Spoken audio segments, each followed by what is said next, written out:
जय श्री राम। हर हर महादेव। ओम नमः शिवाय। अपने आप को शून्य की तरह बनाना चाहिए। जो स्वयं तो कोई कीमत नहीं रखता, पर जिसके साथ जुड़ जाता है उसकी कीमत, उसका मान बहुत ज़्यादा बढ़ा जाता है। दोस्तों, एक छोटी जानकारी के साथ में आज फिर हाजिर हैं। तो जो भी चैनल पर न्यू आए तो चैनल को सब्सक्राइब अवश्य करें। एकदम फ्री है सब्सक्रिप्शन, कोई शुल्क नहीं इसका। गरुड़ पुराण ज्ञान सभी ने सुना होगा ये नाम। गरुड़ पुराण वेदव्यास जी द्वारा रचित 18 पुराणों में से एक है। गरुड़ पुराण में 279 अध्याय तथा 18,000 श्लोक हैं। इस ग्रंथ में मृत्यु पश्चात की घटनाओं पर प्रेतलोक, यम लोक, नरक तथा 84 लाख योनियों के नरक स्वरूपी जीवन आदि के बारे में बड़ा विस्तार से वर्णन किया गया, बताया गया इसके बारे में। इसके अलावा भी इस ग्रंथ में कई मानव उपयोगी बातें लिखी गई है, महत्वपूर्ण बातें लिखी गई है, जिनमें से एक है कि किस तरह के लोगों के यहाँ भोजन नहीं करना चाहिए, किन लोगों के घर पे भोजन नहीं करना चाहिए। ये जानकारी आपको विस्तार पूर्वक बताते हैं, क्योंकि एक पुरानी कहावत है, जैसा खाएंगे अन्न वैसा बनेगा मन, जैसा पिएंगे पानी वैसी होगी वाणी। यानी हम जैसा भोजन करते हैं ठीक वैसी ही सोच और विचार बनते हैं हमारे। इसका सबसे सशक्त उदाहरण है महाभारत में मिलता है। जब तीरों की सैया पर पड़े भीष्म पितामह से द्रौपदी पूछती है कि आखिर क्यों आपने भरी सभा में मेरे चीरहरण का विरोध नहीं किया, जबकि आप सबसे बड़े और सबसे सशक्त थे। तब भीष्म पितामह कहते हैं कि मनुष्य जैसा अन्न खाता है, जैसा भोजन लेता है, वैसा ही उसका मन हो जाता है। उस समय मैं कौरवों का अधर्मी अन्न खा रहा था, इसलिए मेरा दिमाग भी वैसा ही हो गया और मुझे उस कृत्य में कुछ गलत नज़र नहीं आया। हमारे समाज में भी एक परंपरा बहुत पुराने समय से चली आ रही, प्रचलित है कि लोग एक दूसरे के घर पे भोजन करने जाते हैं, निमंत्रण देते हैं। कई बार दूसरे लोग हमें खाने की वस्तुएं आदान प्रदान करते हैं, देते हैं। वैसे तो ये एक सामान्य सी बातचीत है देखने में, लेकिन इस बात का भी ध्यान रखना चाहिए कि किन लोगों के यहाँ पे हम भोजन नहीं करना चाहिए हमें। गरुड़ पुराण के आचार कांड में बताया गया है कि हमें किन 10 लोगों के यहाँ भोजन ग्रहण कभी नहीं करना चाहिए। यदि हम इन लोगों के द्वारा दी गई खाने की वस्तु खाते हैं या इनके घर भोजन आदि करते हैं तो इससे हमारे पापों में वृद्धि होती है। यहाँ जाननिए बताते हैं आपको कि ये 10 लोग कौन कौन है और इनके घर में भोजन क्यों नहीं करना चाहिए। विस्तार पूर्वक आपको जानकारी देते हैं। इसमें सर्वप्रथम आता है कोई चोर या अपराधी। कोई व्यक्ति चोर है, न्यायालय में उसका अपराधी प्रकरण चल रहा है, अपराध सिद्ध हो गया है, तो उसके घर का भोजन कदापि नहीं करना चाहिए। गरुड़ पुराण के अनुसार चोर के यहाँ भोजन करने पर उसके पापों का असर आपके हमारे जीवन पर भी हो सकता है। और दूसरे नंबर पर आता है चरित्रहीन स्त्री। जी हाँ दोस्तों, चरित्रहीन स्त्री, इस बात का ध्यान रखना चाहिए कि चरित्रहीन स्त्री के हाथ से बना हुआ या उसके घर पर भोजन नहीं करना चाहिए। यहाँ चरित्रहीन स्त्री का अर्थ है यह है कि जो स्त्री स्वेच्छा से पूरी तरह अधार्मिक आचरण करती है। गरुड़ पुराण में लिखा है कि जो व्यक्ति ऐसी स्त्री के यहाँ भोजन करता है वह भी उसी के पापों का फल प्राप्त करता है। इसी क्रम में तृतीय नंबर पर आता है सूदखोर व्यक्ति।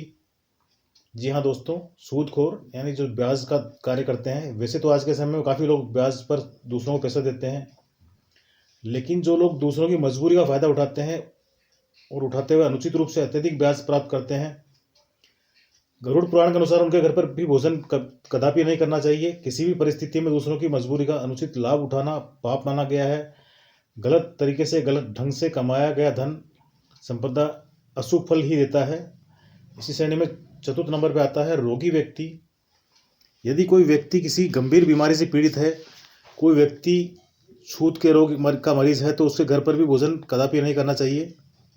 ऐसे व्यक्ति के यहाँ भोजन करने पर हम भी उस बीमारी की गिरफ्त में आ सकते हैं। लंबे समय से रोगी व्यक्ति घर के वातावरण में भी बीमारियों कीटाणु हो सकते हैं, जो कि हमारे स्वास्थ्य को नुकसान पहुंचा सकते हैं।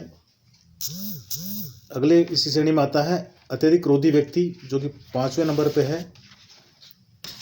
क्रोध मनुष्य का सबसे बड़ा शत्रु होता है, ये हम सभी जानते हैं। अक्सर क्रोध के आवेश में व्यक्ति अच्छे और बुरे का अंतर भूल जाता है, कौन कैसा है, सामने वाला क्या है, वो क्रोध में उसको भूल जाता है। इसी कारण व्यक्ति को हानि भी उठानी पड़ती है।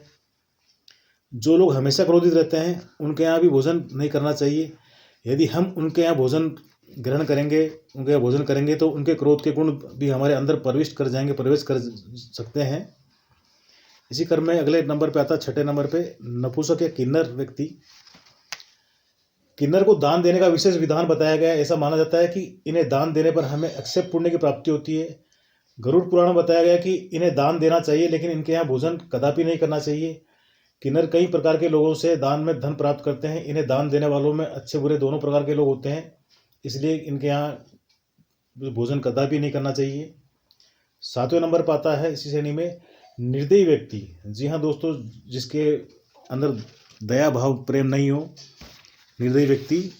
यदि कोई व्यक्ति निर्दयी है, दूसरों के प्रति मानवीय भाव नहीं रखता है, प्रेम नहीं रखता है, सभी को कष्ट देता रहता है, तो उसके घर भी भोजन करना नहीं चाहिए, उसके भोजन को ग्रहण नहीं करना चाहिए। ऐसे लोगों द्वारा अर्जित किए गए धन से बना खाना हमारा स्वभाव भी वैसा ही बना सकता है। हम भी निर्दयी बन सकते हैं। जैसा खाना हम खाते हैं, हमारी सोच और हमारे विचार भी वैसे ही बनते हैं। इसी श्रेणी में अगली करण में आता है 8वें नंबर पर निर्दयी राजा।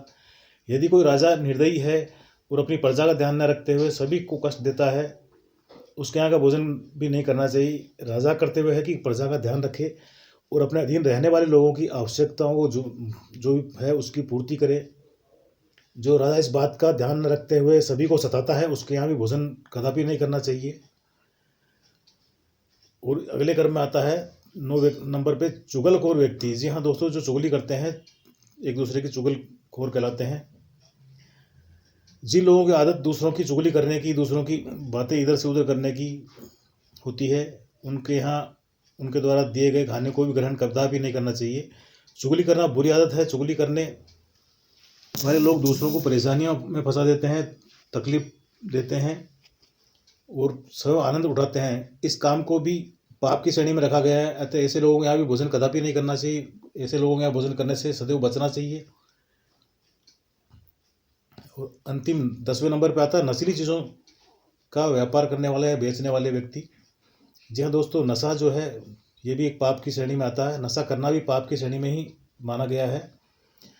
अतः जो लोग नशीली चीज़ों का व्यापार करते हैं, व्यवसाय करते हैं, गरुड़ पुराण में उनका ये बताया गया, उनके यहाँ भोजन करना वर्जित किया गया, बताया गया है। नशे के कारण कई लोगों के घर बर्बाद हो जाते हैं, कई लोगों की जिंदगी जीवन नरक हो जाता है, कई लोगों के परिवार जो है नशे के कारण कलेश में, द्वेष में व्यतीत होते हैं, परेशानियों का सामना करना पड़ता है।